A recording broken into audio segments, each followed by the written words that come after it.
Today we are with Dr. Safee Ullah. He is an associate professor of life sciences at LUMS and his main area of research is cancer systems biology. So, Mr. Safee Ullah, our first question with you is that how has biotechnology changed the way we detect, understand, and treat cancer compared to traditional medical methods? Okay, so that's a very pertinent and timely question. Modern day biology is all about next generation sequencing now. So instead of the old techniques and gene expression strategies and protocols that we had, now we have the whole genome sequencing available to us in the wet lab. And what we can therefore do is to sequence the entire genome of a cancer cell or of several million cancer cells in a single bulk RNA-seq experiment. Or you could also do a whole genome experiment, you could do a whole exome sequencing experiment. So there are these new advances. We call them multi-omics or panomics.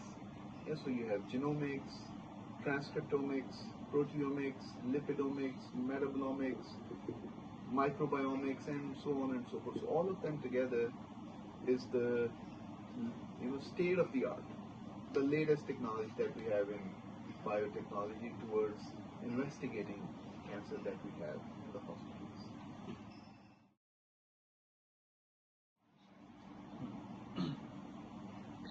With biotechnology enabling early screening tools, how close are we to detecting cancer before symptoms even appear?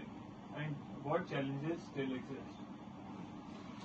So that's a brilliant question. So let me share with you something very interesting from state of the art in cancer research. So it's called the circulating tumor DNA. Imagine when we go to the lab, everyone must have gone at one point or the other to a lab to give a blood sample, CBC or lipid profile or something like that, or blood sugar level. So they just have a very convenient prick. You take a 10 cc syringe, take a sample, run it on the machine and give you, let's say, a CBC, a complete blood cell count. Imagine if we could have such a test for cancer as well. In that, if there is a small tumor somewhere deep in your body, we talked about pancreatic cancer a few ago. So within the pancreas, you can't approach my pancreas surgically. It's not easy, right?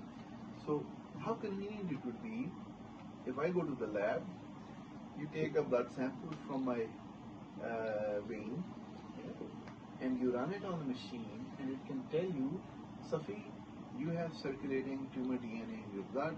So probably there is a tumor somewhere hiding inside your body in one of the organs. Or even more so, if there could be barcodes on these circulating tumor DNA fragments. And you could tell me further that this tumor DNA is coming from your pancreas, or some other piece of tumor DNA is coming from your liver. Or yet some other piece of tumor DNA is coming from your colon. So that would be, by the way, this is the state of the art in cancer research, early detection. And it's only a matter of time that this is going to come to the diagnostic labs and it will be offered to general public, and you'll be able to detect cancer early and therefore prevent the complications that arise as a result of the tumor, as well as the result of the treatment that follows it.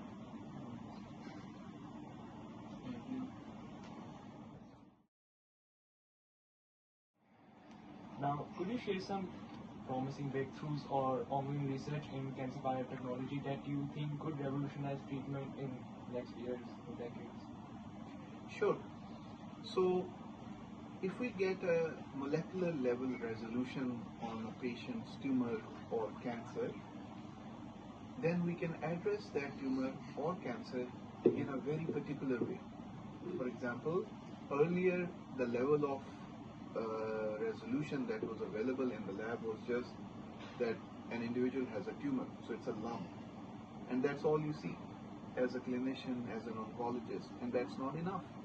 So now we're able to look into the lump or the tumor to a single cell level and then be able to call out the mutations that are populating that individual cell.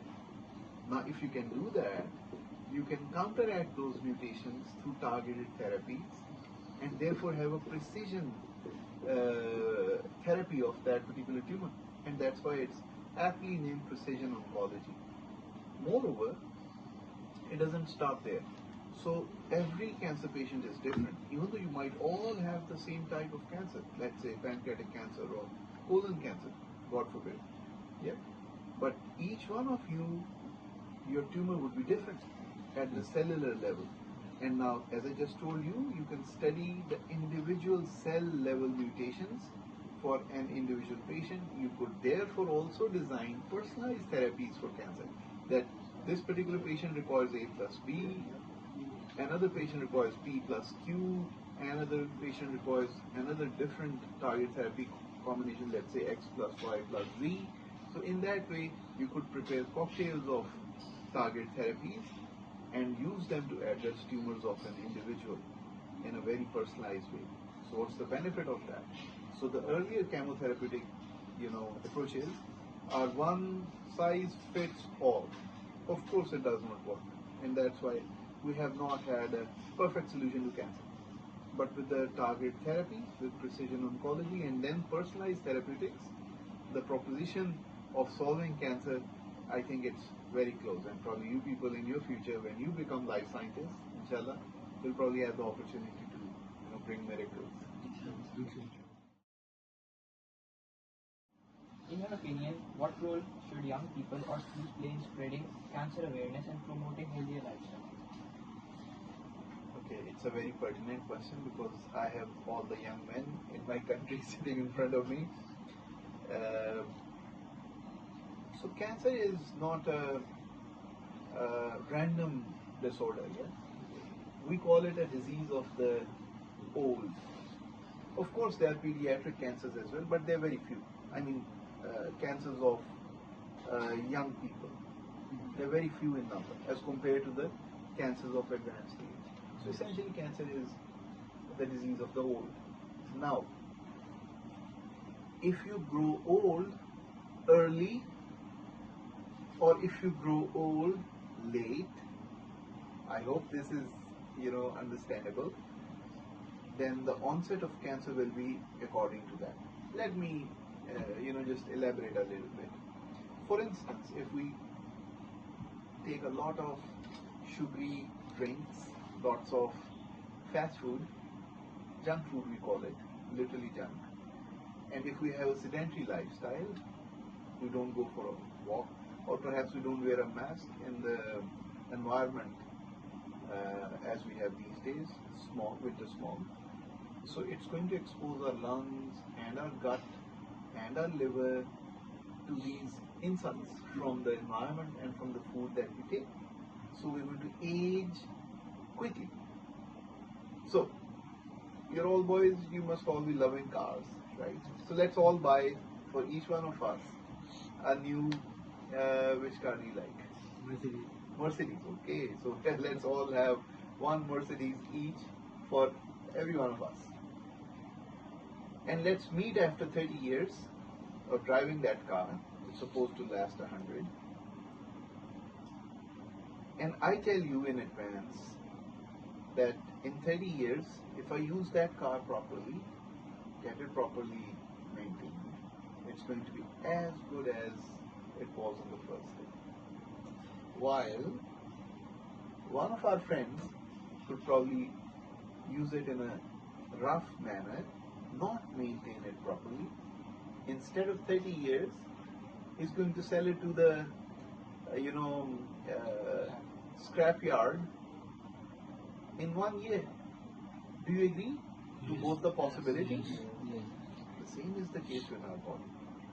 So if we expose our DNA to insults through fast food, through soft drinks, I won't name any, but you get the idea.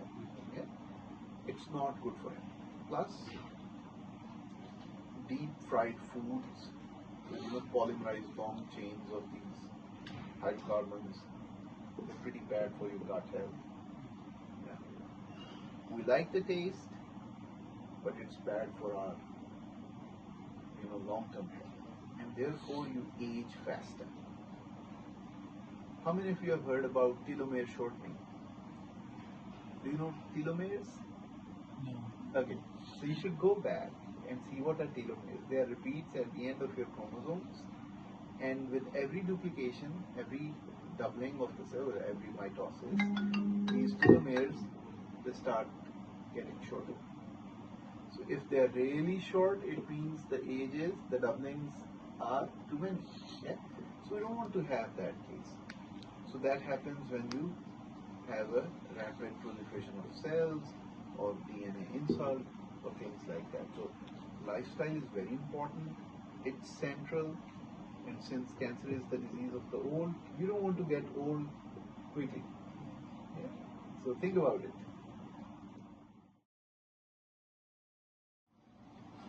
So, cancer research can be both emotionally and scientifically demanding. What motivates you to continue working in this field? So I'm a firm believer in the idea that the best life is that life which serves others. And since I'm trained for cancer systems biology, so I have a PhD in bioengineering, the purpose of my life should be to deliver that skill or that training or that scientific process to people who need it. And of course, the salient group is the cancer patients. So it's very satisfying for me as an individual, as a good Muslim, that I try to help people who are in need of these therapies, these state-of-the-art therapies, which in fact cancer hospitals in Pakistan cannot even imagine at this point in time.